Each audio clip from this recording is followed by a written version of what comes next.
Melanjutkan cerita sebelumnya, di mana Chance kini menjalani sebuah trial dari Logia yang membuatnya mengalami sebuah kebenaran tentang apa yang terjadi 3 tahun sebelum Joshua menghilang. Setelah Chance berhasil menyelesaikan trial tersebut, dirinya berhasil keluar dari portal dan mengalami begitu banyak luka akibat peperangan di dalam trial. Yang mana melihat hal itu, Paladin Christian langsung mencoba untuk menyembuhkan Chance menggunakan kekuatan sucinya. Di sini Icarus menanyakan kepada Chance apa yang sebenarnya terjadi hingga kau dalam kondisi seperti ini. Tapi bukannya menjawab pertanyaan Icarus, Chance menanyakan kepada Logia apakah yang dirinya alami itu adalah sebuah kenyataan tentang apa yang sebenarnya dialami oleh Lord Joshua. Mendapati pertanyaan tersebut membuat Logia menanyakan kembali, menyuruh Chance untuk berpikir sendiri tentang apa yang sudah terjadi. Mendengar jawaban itu membuat Chance menjadi marah karena saat ini dirinya tidak ingin main-main, meminta Logia untuk menjelaskan tentang hal ini. Di sini Logia hanya bisa berkata dan sedikit kecewa. Jika kekuatannya sudah pulih, maka dirinya dapat membuat Chance mengalami semua hal yang telah terjadi pada hari itu. Tapi mengingat Chance dapat kembali, berarti Chance memang orang yang tepat. Mendengar perkataan Logia membuat Chance menjadi terkejut. Sementara Icarus yang tidak tahu meminta penjelasan dari Chance tentang apa yang sebenarnya terjadi kepada Lord Joshua. Kini Chance menjelaskan tentang 3 tahun yang lalu, saat Lord Joshua tiba-tiba saja pergi untuk menuju Reinhardt. Dia mengatakan kalau dirinya ingin pergi untuk mencegah masa depan yang sudah diramalkan. Yang mana membuat Icarus mengatakan kalau dirinya menyadari selama ini Lord Joshua bertindak seolah-olah sudah mengetahui kebenarannya. Meskipun tindakan tersebut terkesan gegabah, tapi kita tidak mampu untuk menghentikannya. Melanjutkan perkataannya tersebut, Chance mengatakan kalau tak ada yang bisa menghentikan masa depan, bahkan kematian Dukaknus atau ayah Joshua. Yang seketika membuat Icarus berpikir, apakah ini tentang Kaisar Markus yang ingin melenyapkan Dukaknus? Beranggapan tapi sekalipun Joshua tahu gambaran kasarnya, pasti mustahil untuk menghentikan semuanya seorang diri. Chance mengatakan kalau itu memanglah benar, tapi itulah yang semua orang pikirkan. Karena apa yang kualami itu ternyata sangat berbeda. Karena bukan Dukaknus yang menghentikan pasukan aliansi dari Kekaisaran Swallow dan juga Kekaisaran Hubal, melainkan Lord Joshua yang menghentikan serangan dari ketiga orang Lensar tersebut. Dan pasukan sekutu yang melihat hal itu memuji Joshua sebagai seorang hero king, sehingga julukan tersebut menyebar dengan sangat cepat. Mendengar hal itu membuat Christian berpikir, mungkin karena itu Joshua mendapatkan luka yang cukup serius setelah pertarungannya melawan ketiga orang Lenstar, sehingga dia harus bersembunyi saat ini. Di sini Logia masih bercanda kepada Christian, mengatakan kalau Christian ternyata masih punya magic power yang tersisa. Mengingat dari tadi Christian selalu mengeluh. Logia mengatakan Joshua saat ini mungkin sudah melampaui ranah manusia sejak 3 tahun yang lalu dan terus bertambah sangat kuat. Bahkan ketiga ras terkuat sekalipun yang menyerang secara bersamaan, mereka semua tidak akan bisa melukai Joshua. Dan malah sebaliknya, para penentang Joshua lah yang akan menjadi abu. Mendengar perkataan Logia membuat Icarus menjadi penasaran, mengatakan kalau begitu apa alasan Lord Joshua bersembunyi saat ini. Menjawab pertanyaan tersebut, Logia mengatakan kalau selama 3 tahun ini Joshua berada di alam demonik. Yang mana mengetahui hal itu membuat Icarus dan kawan-kawan sangat terkejut. Logia mengatakan kalau di dunia tengah ini 3 tahun itu sama seperti 100 tahun di alam demonik, karena aliran waktu di sana benar-benar berbeda. Yang membuat Icarus akhirnya paham alasan Lord Joshua tidak dapat ditemukan adalah karena selama ini dia berada di alam demonik. Dan Logia membenarkan hal itu. Terlebih lagi ada suatu hal yang tidak bisa dihindari dan juga tidak terduga. Itulah sebabnya dia memanjat Tower of Trial untuk mengatasi masalah tersebut, untuk mendapatkan hadiah khusus setelah menaklukkan Tower of Trial. Mendengar penjelasan tersebut, Christian mengatakan kalau dari yang dirinya dengar, hadiah setelah menaklukkan Tower of Trial adalah sebuah kebenaran tentang dunia. Yang mana memperbaiki pandangan tersebut, kini Logia memberitahukan kebenarannya karena banyak yang berpikir seperti Christian. Tapi yang sesungguhnya adalah di lantai terakhir terdapat sebuah item misterius yang dapat merefleksikan gambaran apapun yang diinginkan penggunanya. Entah itu masa depan, masa sekarang, ataupun masa lalu. Dan item tersebut bernama Mirror of the Full Moon. Dan siapapun yang menggunakan item tersebut akan menanggung konsekuensinya. Mengatakan dari situ juga, aku dan Joshua mengetahui kalau Kaisar Markus kini telah terbunuh. Mendengar hal itu membuat semuanya sangat terkejut. menanyakan apakah item itu benar-benar menunjukkan masa depan, dan apakah itu alasan Joshua terjatuh ke dunia demonik. Logia membenarkan hal itu, karena itulah alasan Joshua berada di alam demonik, dan bahkan kembali ke dunia ini tanpa menyelesaikan kewajibannya, mengatakan tidak mengejutkan lagi bagi dia jika kembali kapan saja.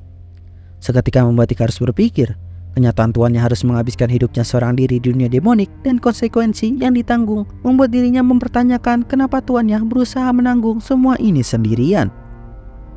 Di kediaman pangeran keempat yang berada di Kekaisaran Avalon, kini Kaisar mengatakan kepada Dracia, "Apa kau tahu alasanku memanggilmu ke tempat kumuh ini?" Merasa sikap Kaisar menjamu tamu sangatlah buruk. Dan Kaisar mengatakan, andai kau mengurus Dokagnus dari awal, maka tidak akan ada alasan untuk memanggilmu ke sini. Meminta Dracia untuk mengurus hal ini secepatnya. Yang mana Dracia mendengar kalau dirinya diperintahkan, membuatnya cukup marah kepada Kaisar. Di sini Kaisar mempertanyakan Dracia, mengatakan apakah kau sudah lupa perintah dari Lord Heimdall? Kita harus secepatnya merebut pasukan pangeran pertama ke pihak kita, karena itu adalah perintah dari Lord Heimdall. Memperingatkan Dracia, jangan coba-coba untuk menentangnya.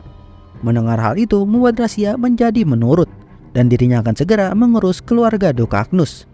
Melihat Dracia yang ketakutan membuat Duke Trembelin berpikir siapakah sosok Heimdall yang sebenarnya, yang bahkan bisa membuat Dracia yang terkenal itu sampai merasa takut. Kini Kaisar meminta Duke Trembelin untuk melakukan suatu hal. Di dalam pertandingan Bloody Battle of Witcher nantinya, dirinya ingin agar Duke Trembelin ikut berpartisipasi. Yang mana mengetahui hal itu membuat Duke Trembelin langsung menolaknya. Tapi di sini Kaisar mengancam, kalau Trembelin tidak percaya kepada dirinya, maka dirinya juga tidak akan percaya dengan Duke Trembelin. Dirinya hanya berpikir untuk menghilangkan ancaman yang nantinya akan mengacaukan kekaisaran. Yang mana maksud Kaisar adalah menghabisi koneksi independen yang Joshua buat agar tidak menjadi ancaman. Mendengar hal itu, Duke Trembelin tidak bisa melakukan hal itu, karena dirinya tidak dapat menyingkirkan para Knecht yang sudah diterima oleh Kaisar Markus. Menganggap kalau kita bisa membujuk mereka dengan mengatakan kalau Joshua kini sudah tidak ada, yang mana akan lebih baik memanfaatkan itu untuk mengambil para Knecht ke sisi kita. Di sela-sela pembicaraan tersebut, Kaisar mengatakan kepada Duke Trembelin, "Apa kau sudah melihat kematian Joshua dengan kepalamu sendiri?"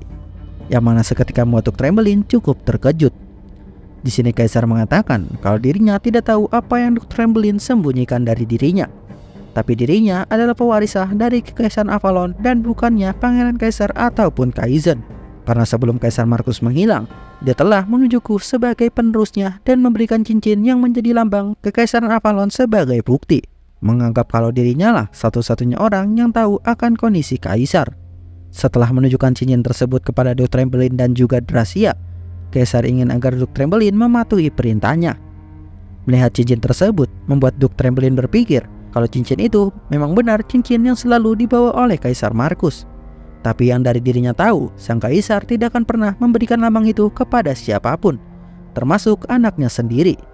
Mempertanyakan apakah yang Joshua katakan pada waktu itu adalah kebenarannya. Pada beberapa waktu sebelumnya, di kediaman Duke Trembelin, dirinya mengetahui kalau ada seorang penyusup yang masuk ke dalam kediamannya, yang mana dirinya meminta sosok itu untuk segera keluar. Dan betapa terkejutnya Duke Trembelin mendapati sosok yang muncul adalah Joshua Sanders. Di sini Joshua mengatakan kalau dirinya ingin memberitahukan Duke Trembelin tentang suatu hal yang akan saling menguntungkan. Meminta Duke Trembelin untuk berpura-pura membantu Kaisar untuk naik tahta. Mengatakan kalau kau melakukan itu, maka aku akan memberikanmu informasi yang sangat penting. Mendengar hal itu, Duke Trembelin tidak bisa begitu saja percaya kepada Joshua. Karena saat ini Joshua adalah pengkhianat Kekaisaran Avalon. Meminta Joshua untuk menyerahkan diri. Tapi di sini Joshua mengatakan kalau dirinya tidak punya waktu lagi. Yang mana kini Duke Trembelin langsung mencoba menyerang Joshua secara langsung. Melihat Duke Trembelin yang tidak dapat diajak negosiasi, membuat Joshua mengeluarkan aura intimidasinya, yang seketika membuat Duke Trembelin tidak dapat bergerak. Kini Duke Trembelin sangat panik karena saat ini dirinya tidak dapat merasakan apapun, yang membuatnya berasa seperti berada di ruang hampa. Meskipun saat ini Joshua tepat berada di hadapannya, dirinya dapat merasakan kekuatan Joshua yang kini sudah semakin berbeda, yang mana seperti sebuah ketiadaan yang sempurna, yaitu ranah para dewa. Mengetahui kalau dirinya tidak dapat melawan Joshua, membuatnya tidak jadi melawan. mengatakan kalau dirinya sudah bersumpah setia kepada keluarga kekaisaran, mengatakan kalau dirinya tidak akan melakukan apa yang Joshua inginkan. Di sini Joshua akhirnya memberitahukan informasi tersebut kepada Duke Trembelin, memberikan sebuah saran karena saat ini di belakang kaisar ada seseorang yang sangat berbahaya, yang bahkan Kaisar Markus tidak sadari, dan orang tersebut adalah Heimdall, dan kau akan tahu ketika kau mencari tahunya. Kembali ke semula, kini pangeran kaisar meminta tolong agar Duke Trembelin untuk mematuhinya sebagai calon kaisar yang baru, yang mana membuat Duke Trembelin akhirnya menyetujui hal itu karena dirinya hanya hidup untuk mengabdikan diri kepada keluarga kekaisaran, mengatakan kalau dirinya akan mematuhi pangeran keempat Kaisar von Briton. Walau begitu, di dalam pikirannya dirinya hanya memiliki satu tujuan, yaitu mengungkapkan kebenarannya tentang apa yang terjadi kepada Kaisar Markus secepatnya. Sementara di Wardgate kekaisaran, kini Ikarus berpikir kalau kepingan-kepingan puzzle kini mulai terungkap, yang mana membuat Ikarus cukup kesal kepada tuannya karena dia sama sekali tidak mengandalkan anggota keluarganya. Di sini sang penjaga yang melihat orang luar buatnya mempertanyakan kenapa orang selain Magic Tower dapat mengaktifkan portal. Logia yang kini menjadi anting dari Ikarus mempertanyakan kenapa penjaga itu begitu ribut hanya karena dirinya memecahkan formula sihir, mengatakan kepada Ikarus, mengatakan kalau sampai sini saja aku dapat membantu kalian, meminta Ikarus untuk tidak melupakan kesepakatan yang dirinya buat. Dan kini Ikarus, Jens, dan Christian bersiap untuk pergi menghancurkan rencana pangeran dan membantu Lord Joshua. Sementara itu, di kediaman Duke Agnus terjadi suatu masalah yang tidak dapat dihindari. Di sini terlihat Clifton sebagai komandan Red Snake keluarga Agnus mencoba untuk mempertahankan kediaman, yang mana para Knights kini mencoba untuk melawan Cyprian, yaitu spirit roh angin tingkat tinggi. Dengan para Knights yang kini mulai menyerang, semua dapat dihabisi langsung oleh Cyprian dengan seketika, yang mana hanya dalam sekejap semua Knights kediaman yang menerjang langsung dikalahkan. Di sini Clifton dengan bersusah payah mencoba menaklukkan Cyprian dengan teknik pedangnya, yang mana terjadi pertarungan yang cukup sengit tapi hanya untuk sementara waktu, karena Clifton juga kini telah dikalahkan. Dengan ketidakberdayaannya tersebut, kini muncul kedua sosok yang menjadi dalang utama dalam penyerangan, yang mana orang itu adalah Anna Felgrace dan juga Dracia. Melihat Anna yang sudah dewasa sebagai ke-12 superhuman, membuat Clifton mempertanyakan Anna sebenarnya, karena saat masih kecil, dirinya hanya tahu kalau Anna adalah anak dari Viscount Virgo. Kini Anna menjelaskan kalau dirinya selama ini telah menyembunyikan identitas yang sebenarnya, walau dirinya agak sedih harus menghancurkan tempat yang dirinya tinggali. Mendengar hal itu membuat Dracia menegur Anna untuk tidak membicarakan hal ini kembali, yang mana mendengar Anna menyebut Dracia sebagai ayahnya membuat Clifton sangat terkejut, berpikir kalau ternyata memang benar Anna adalah putri dari Dracia. Kini Dracia bertanya kepada Clifton di mana keberadaan putri keluarga kekaisaran, yaitu Asir von Briton. Namun ucapan Dracia disela oleh Anna mengatakan kalau dirinya ahli dalam tugas ini, yang mana dirinya sudah menyuruh Assassin King untuk melakukan tugasnya. Mendengar hal itu, Dracia ingin mengkonfirmasi kalau Anna sudah memerintahkan agar para assassin untuk menculik dan bukan membunuh Asiru, yang mana Anna menyuruh ayahnya untuk tidak khawatir, karena Assassin King yang dirinya tugaskan adalah assassin yang sangat hebat. Beranggapan walaupun menghabiskan biaya yang cukup besar, tapi dia pasti akan dapat menyelesaikan tugasnya dengan sangat baik. Kini Anna langsung mulai maju dan langsung menggunakan jurusnya yang seketika membuka wajah Clifton dengan serangan angin, yang membuat Clifton kesulitan untuk bernapas. Dengan raut wajah yang sangat yandere, Anna mengatakan apakah jika dirinya mengambil semua yang ada di kediaman Duke Agnus akan menutupi biaya yang dirinya keluarkan selama ini. Sebelum sempat menghabisi Clifton, kini terdengar suara perintah menyerang dari seseorang, yang dimana pada saat itu membuat Anna dan Dracia cukup terkejut. Dan ternyata kini yang melakukan penyerangan tersebut tidak lain dan tidak bukan adalah Babel von Agnus, mengatakan kalau dirinya sebagai kepala keluarga Agnus yang baru akan melindungi kediaman ayahnya. Melihat Babel yang kini datang, membuat Dracia menganggap kalau sang kesatria kini datang lebih lambat daripada yang dirinya duga, yang mana Anna meminta urusan tersebut diserahkan kepada dirinya, karena dirinya yang akan menghadapi Babel von Agnus secara langsung. Di saat yang bersamaan, di sebuah mansion rahasia milik Blackswin atau tempat Lucia ditahan, di sini Assassin King yaitu Aisa menjalankan misi yang ditugaskan kepada dirinya oleh Anna Felgrace, yang mana para bawahan asasin yang lain mengatakan kalau kita memiliki sebuah tugas yang sama, yaitu untuk menculik Putri Asiru dan memindahkannya ke lokasi yang sudah ditentukan. Dan waktu yang tepat untuk menjalankan misi adalah pada saat ini, saat para penjaga sedang sibuk dengan kerusuhan yang terjadi di Avalon. Di sini sambil menghancurkan tugas misi yang diberikan, Assassin King mengatakan kalau kau salah karena misiku bukan menculik melainkan menyelamatkan. Dan itu adalah permintaan dari sang Hero King. Mendengar hal itu, assassin yang lain mengetahui kalau Aisyah ternyata telah mengkhianati organisasi, yang mana membuat assassin yang lain bersiap untuk mengalahkan Aisyah. Namun pada saat yang bersamaan, tanpa aba-aba, kini Aisyah langsung membunuh para assassin di tempatnya, menyisakan kedua assassin yang berpikir untuk melarikan diri dan melaporkan Aisyah kepada organisasi. Mengetahui kalau ada assassin yang hendak kabur, membuat Aisyah menggunakan tekniknya, mengatakan kalau kalian tidak akan bisa lolos dari sini dengan cara yang mudah. Saat serangan Aisyah dilancarkan, pada saat itu juga menciptakan sebuah serangan antara dimensi, yang mana terjadi ledakan yang cukup besar pada mansion. Sementara itu, Lucia di dalam ruangan berpikir kalau dirinya sudah beberapa tahun terjebak di sini, dan dirinya masih khawatir tentang Joshua, mengingatkan dirinya kembali tentang kejadian penculikan sebelumnya di mana dirinya diculik oleh suatu organisasi dari sang kaisar. Kini tiba-tiba seluruh ruangan menjadi bergetar, yang mana membuat Lucia terkejut dan para prajurit kini mulai bergerak karena mengetahui mansion ini telah disusupi oleh para assassin. Yang mana mengetahui hal itu membuat Lucia tidak khawatir karena dirinya masih tetap lebih mencemaskan tentang kondisi Joshua. Kembali ke Assassin King, kini akibat serangan yang dirinya lancarkan, para assassin yang mencoba melarikan diri terkena dampak dari serangan Aisyah, yang mana serangan tersebut dapat menembus ruang yang dimiliki oleh skill para assassin.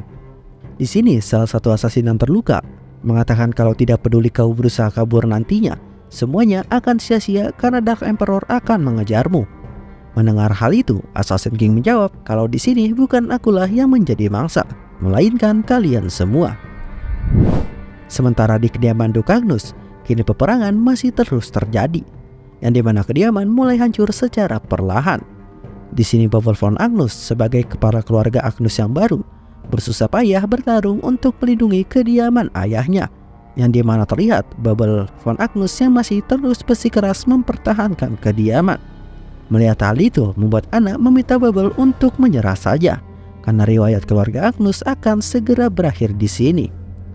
Kini kejadian yang dilihat Joshua dalam ramalan Brontos tahun 10 tahun yang lalu sekarang benar-benar terjadi. Di sini Bubble tidak mau menerima kekalahannya, menganggap kalau dirinya bisa mengatasi hal ini semua, karena kekaisaran Avalon dan keluarga Duke Agnus akan berjaya kembali. Mendengar perkataan Bubble membuat Gracia menjelaskan kepada Bubble, mengatakan sepertinya kau tidak tahu situasi dunia saat ini, karena tidak lama lagi kekaisaran Swallow dan Hubert akan segera membentuk aliansi, yang dimana sebentar lagi kekaisaran Avalon akan segera menghilang dari benua dan tidak ada satupun yang dapat menghentikan gelombang besar ini. Mengetahui hal itu membuat Bubble menjadi sangat kesal, mengatakan kalau aku tidak ingin mendengarkan omong kosongmu lagi. Kau pikir keluarga Agnus akan tunduk begitu saja? Kini Bubble terus maju menggunakan pedang besar seperti Duke Agnus. Melihat tingkah laku Bubble membuat Gracia mempertanyakan kenapa kau begitu melindungi keluarga Agnus, meskipun kau tidak memiliki darah Agnus yang mengalir di dalam nadimu. Dan kini Gracia menyuruh anak untuk menghabisi Bubble segera.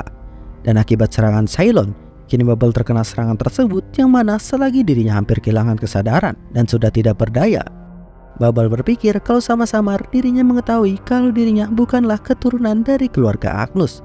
Tapi itu juga bukan berarti dirinya mewarisi nama dari keluarga Briton. Itulah sebabnya dirinya ingin diakui oleh Duke Agnus dan juga sang Kaisar Marcus. Tapi mereka berdua kini sudah tidak ada lagi, dan pada akhirnya dirinya tidak bisa melindungi apa yang tersisa. Beranggapan jika Joshua ada di sini, maka semuanya akan menjadi berbeda. Kini tiba-tiba muncul uluran tangan seseorang dan sebuah cahaya yang sangat terang, yang mana membuat Bubble, Gracia, dan Anna sangat terkejut. Di sini akhirnya Joshua menunjukkan dirinya dan meminta maaf kepada kakaknya karena dirinya datang terlambat. Joshua yang kini sambil menyembuhkan Bubble membuat Gracia tidak menyangka kalau Joshua masih hidup. Menanyakan kenapa Joshua datang ke sini, apakah untuk mencari kematian juga. Mendengar perkataan itu membuat Joshua menjadi cukup kesal, mengatakan kalau itu justru sebaliknya. Karena kau datang ke sini, maka akulah orang yang akan memenggal kepalamu. Ana yang kini baru bertemu Joshua yang sudah dewasa mengatakan kalau dirinya masih tertarik dengan rupa Joshua. Dengan raut wajah yang Ana mengatakan kalau dirinya penasaran dengan rasa kalau dirinya penasaran dengan Joshua setelah menjadi seorang hero king. Mengetahui kalau Ana akan bertarung membuat Razia memberhentikannya, mengatakan kalau dirinya lah yang akan mengurus Joshua. Mengatakan kalau dirinya akan memberikan pelajaran kepada Joshua dan menunjukkan kekuatan baru yang telah menggantikan sistem Nestor yang lama, yaitu True Aura. Kini tanpa basa-basi, Razia menggunakan kekuatan barunya itu, yaitu True Aura, yang mana pada saat itu mewujudkan auranya menjadi sesosok raksasa. Melihat hal itu seketika membuat Bubble sangat terkejut, berpikir kalau itu sungguh menakjubkan dan tingkatan kekuatan itu tidak akan bisa dirinya gapai. Menanyakan apakah itu adalah kekuatan dari seorang Nenstar di benua ini. Di sini Razia menjelaskan kalau aura yang dirinya ciptakan terbentuk dari kisah legendaris seorang pria kuat yang berhasil menaklukkan benua seorang diri, yaitu sang dewa perang. Dengan raksasa itu, dirinya akan menghabisi Joshua. Mengetahui tindakan itu, Bubble meminta Joshua untuk segera lari bersamanya, beranggapan kalau ini bukan lawan yang dapat kita hadapi secara langsung. Kini Bubble yang sudah mulai pulih sepenuhnya membuat Joshua menyuruh Bubble untuk segera menjauh dari sini, karena Bubble akan menghalangi jalannya pertarungan. Tepat pada saat itu juga, Razia mulai menyerang Joshua dengan True Auranya, yang mana menimbulkan ledakan akibat hantaman sang aura dewa perang. Di sini Ana yang menonton dari jauh merasa sangat senang karena dirinya melihat ayahnya bertarung dengan serius. Berpikir kalau sepertinya dirinya tidak akan mendapatkan giliran. Setelah serangan True Aura mengenai Joshua, kini Joshua tiba-tiba muncul dari balik asap, yang dimana terlihat Joshua sama sekali tidak terluka dan masih bersih tanpa tersentuh serangan sedikit pun. Melihat hal itu membuat Razia berasumsi kalau Joshua bisa menghindar, tapi dirinya tidak menyangka kalau Joshua dapat melakukan hal itu. Kini tiba-tiba roh spirit Cylon yang merasakan ancaman yang sangat kuat yang datang dari Joshua membuatnya ketakutan, memberitahu Ana untuk segera waspada karena orang yang bernama Joshua itu bukanlah manusia. Yang mana mengetahui itu membuat Ana mempertanyakannya. Di sini Cylon hanya bisa memberitahukan kepada Ana untuk segera melarikan diri, dan secara perlahan Cylon menghilang dari pertarungan, yang membuat Ana bertanya kemana Cylon ingin pergi karena kontrak saat ini belum selesai. Razia yang kini terus melawan Joshua dengan sangat intens mengatakan kepada Joshua kalau Joshua tidak akan bisa melarikan diri darinya dan akan musnah menjadi abu seperti Dukaklus. Kini Razia secara terus-menerus melakukan serangan yang sangat kuat dengan True Auranya, yang dimana serangan tersebut menimbulkan berbagai ledakan dan kerusakan yang sangatlah parah. Namun yang membuat Razia terkejut karena sekali lagi Joshua sama sekali tidak terluka dan hanya berdiam diri di tempat tanpa bergerak dan berkata sedikit pun. Yang mana hal itu membuat Razia menjadi sangat panik, menanyakan bagaimana kau bisa menghindari semua itu. Kalaupun kau menghindar, pasti akan terkena dampak dari serangannya. Di tengah pertarungan, kini Ana tiba-tiba menyela pembicaraan, mempertanyakan Joshua, apakah Joshua benar-benar seorang manusia, yang mana membuat Razia terkejut dengan ucapan Ana. Kini Ana mengatakan kepada ayahnya kalau Joshua bukanlah seorang manusia dari dunia ini, beranggapan jika kita terus meneruskan pertarungan ini, maka kitalah yang akan kalah. Dan tanpa ragu-ragu, anak ini pergi menyelamatkan dirinya, meninggalkan Razia atau ayahnya seorang diri melawan Joshua. Di sini Joshua mengatakan, selain perang menghancurkan banyak hal, tapi itu juga menciptakan sesuatu yang baru. Mengingat aura hanyalah sebuah perwujudan dari trik yang diciptakan oleh seseorang saat perang berlangsung. Mengatakan kalau True Aura baru ada selama 3 tahun tanpa adanya diriku, yang dimana itu tidak bisa dibandingkan dengan True Aura yang telah ditempa selama ratusan tahun. Kini Joshua dengan mudahnya menggunakan True Aura untuk mewujudkan manifestasi dari Lugia, yang dimana mendengar perkataan Joshua membuat Razia menjadi marah, menganggap Joshua sangatlah sombong. Padahal Joshua baru saja bisa membuat tombak dengan auranya yang sangat lemah, menganggap kalau Joshua tidak pantas dibandingkan dengan dirinya. Di sini Razia langsung menggunakan auranya kembali untuk menyerang Joshua, yang mana muncul sebuah tangan dan mulai menyergap Joshua. Pada saat itu juga Razia langsung mewujudkan True Aura dewa perangnya sekali lagi, yang mana akibat serangan tersebut menghancurkan semua yang ada. Dengan gembira sekaligus panik, Dacia berpikir kalau dirinya bisa merasakan Joshua akan kalah, menganggap kalau dia pasti akan tamat. Namun ternyata hal itu sangatlah berlawanan dengan apa yang diharapkan. Yang dimana betapa terkejutnya Dacia lihat Joshua kini dengan mudahnya menahan serangan dari True Aura miliknya, dan hanya dengan menggunakan ujung tombaknya saja. Kini Joshua menjelaskan kalau tombak bukan hanya sekedar senjata panjang biasa saja, karena senjata tersebut tergantung bagaimana seseorang menekan kekuatan pada tombaknya. Dan berkat itu, aku dapat menentukan seberapa besar dampak yang akan diterima oleh lawan. Pada saat itu juga, True Aura milik Dacia terjatuh akibat serangan balik yang Joshua lancarkan, yang membuat kini Dacia menjadi sangat kesal. Terlebih lagi, dirinya tidak paham tentang apa yang Joshua bicarakan. Dengan mengatai Joshua sebagai seorang monster, kini Dacia langsung menerjang untuk menyerang Joshua. Namun Joshua yang kini masih menjelaskan tentang tombaknya, memutar tombak tersebut ke arah yang berlawanan, yang seketika dengan mudahnya Joshua menusuk Lugia dengan menggunakan bagian belakang tombaknya. Akibat serangan sederhana itu, kini Dacia langsung memuntahkan darah akibat serangan Joshua.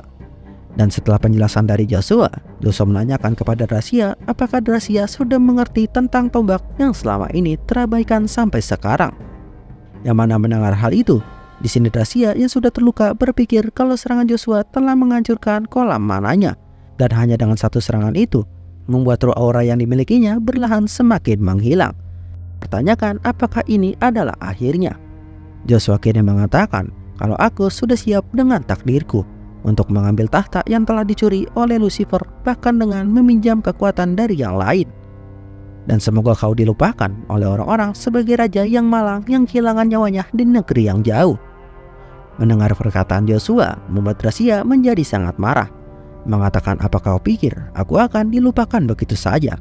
Karena aku adalah dua perang yang telah memenangkan semua peperangan, dan aku berbeda denganmu yang hanya dirumorkan selama 3 tahun saja. Melanjutkan perkataannya kembali, Joshua menyinggung Dacia mempertanyakan apakah menurutmu bagaimana orang sepertimu yang mencari tahta dengan meminjam kekuatan jahat akan dikenal.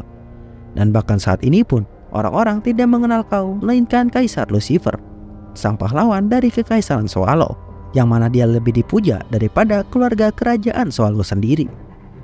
Di sini Dacia mulai bangkit kembali, mengatakan kepada Joshua kalau Joshua tidak mengetahui apa itu kejahatan yang sebenarnya, dan pada akhirnya Joshua akan tunduk di hadapan kekuatan itu sama seperti dirinya. Mengetahui apa yang Dacia maksud, Joshua menanyakan kepada Dacia, apakah yang kau maksud itu adalah Lord Heimdall? Apa kau pikir aku tidak dapat menebak siapa sosok sebenarnya dari Heimdall? Terkejut mendapati jawaban tersebut, Dacia menanyakan, masih kau sudah tahu semua itu, tapi kenapa kau masih berusaha untuk menghalangi kami? Tapi suatu saat kau pasti akan menyadarinya, dan kau akan menyesal telah menghalangi jalan kami. Karena saat ini tidak ada yang bisa menghentikan Kaisar Lucifer selain Heimdall. Kini dengan menggunakan sisa kekuatannya, Dacia mulai kembali menyerang Joshua. Dengan tatapan seriusnya Joshua mengucapkan kata perpisahan. Pada saat itu juga Joshua menyerang Dacia dengan tombaknya, yang mana serangan biasa tersebut langsung membunuh Dacia di tempat. Di detik kematian Dacia tersebut, kalau sang pengkhianat yang telah membawa dirinya kepada kematian di kehidupan sebelumnya kini satu persatu telah mulai mati. Mengatakan kalau para pengkhianat yang sudah kuanggap seperti temanku sendiri, mereka semua telah berkhianat dan itu adalah hukuman yang pantas bagi mereka. Kini dengan mayat Dacia yang terjatuh ke tanah, Joshua berpikir kalau saat ini hanya tinggal seorang saja yang harus kubunuh. Karena sekarang Galahad atau mantan komandan Imperial Knight sebelumnya telah mati di tanganku. Kekasihnya yaitu Evangeline telah menjadi gila karena shock yang dialaminya. Kepala magician kekaisaran yaitu Everden telah menjadi undead, dan bahkan Keraticorbis yang kini telah musnah.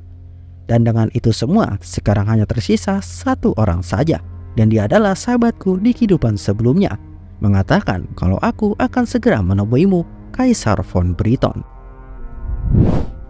Oke, itu dia pembahasan alur cerita kita kali ini.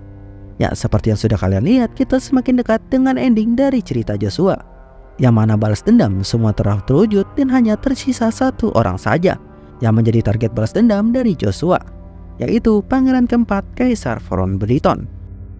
Jadi itu dia pembahasan alur cerita Joshua. Jika kalian suka dengan videonya, kalian tinggal like aja karena sudah mendekati ending balas dendam season kedua, yang mana dengan itu Kita tunggu saja updatean video berikutnya. Sampai ketemu lagi, sehat selalu. Bye-bye.